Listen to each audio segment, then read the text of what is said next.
Betting ആപ്പുകൾക്കായി പരസ്യം ചെയ്ത താരങ്ങൾക്കെതിരെയും social media ഇൻഫ്ലുവൻസർമാർക്കെതിരെയും കേസെടുത്ത് എൻഫോഴ്സ് ഡയറക്ടറേറ്റ്.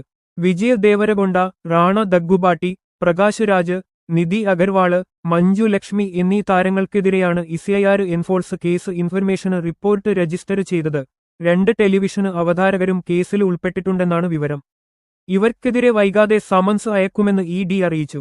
29 പ്രമുഖ അഭിനേതാക്കള്, ഹർഷന് സായ് ഉൾപ്പെടെയുള്ള സോഷ്യൽ മീഡിയ ഇൻഫ്ലുവൻസർമാര്, ലോക്കല് ബോയ് നാനി എന്ന യൂട്യൂബ് ചാനലിന്റെ നടത്തിപ്പുകാര് എന്നിവർക്കെതിരെ ഇഡി അന്വേഷണം നടത്തിവരികയാണ്.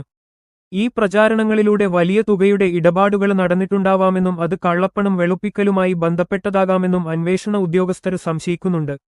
അതേസമയം കഴിവ് അടിസ്ഥാനമാക്കിയുള്ള ഗെയിമായ A23യുടെ ബ്രാൻഡ് അംബാസിഡര് മാത്രമാണ് താനെന്നാണ് വിജയ് ദേവരകൊണ്ടയുടെ ന്യായീകരണം. സ്കില് ബേസ്ഡ് ഗെയിം എന്ന നിലയിൽ റമ്മിയെ സുപ്രീംകോടതി നൈപുണ്യത്തിന്റെ കളിയായി അംഗീകരിച്ചിട്ടുണ്ടെന്നും അദ്ദേഹത്തിന്റെ പ്രതിനിധികള് ചൂണ്ടിക്കാണിച്ചു. ഇത് ഭാഗ്യത്തെ അടിസ്ഥാനമാക്കിയുള്ള ചൂതാട്ടത്തില് നിന്ന് വ്യത്യസ്തമാണെന്നും അവര് പറയുന്നു.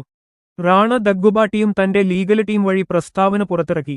നൈപുണ്യത്തെ അടിസ്ഥാനമാക്കിയുള്ള ഗെയിമിംഗ് ആപ്പുമായി തനിക്കുണ്ടായിരുന്ന ബന്ധം 2017-ല് അവസാനിച്ചുവെന്ന് അദ്ദേഹം വ്യക്തമാക്കി. ഇത്തരം പ്ലാറ്റ്ഫോമുകൾ അനുവദിക്കപ്പെട്ട പ്രദേശങ്ങളില് മാത്രമാണ് എല്ലാ പ്രചാരണ പരിപാടികളും നടത്തിയതെന്നും അവ നിയമപരമായ പരിശോധനകൾക്ക് വിധേയമായിരുന്നു എന്നും അദ്ദേഹം പ്രസ്താവനയിൽ പറഞ്ഞു. 2016-ല് താന് ജംഗിള് റമ്മിയെ പ്രോത്സാഹിപ്പിച്ചിരുന്നുവെന്ന് നടന് പ്രകാശ് രാജ് വ്യക്തമാക്കി.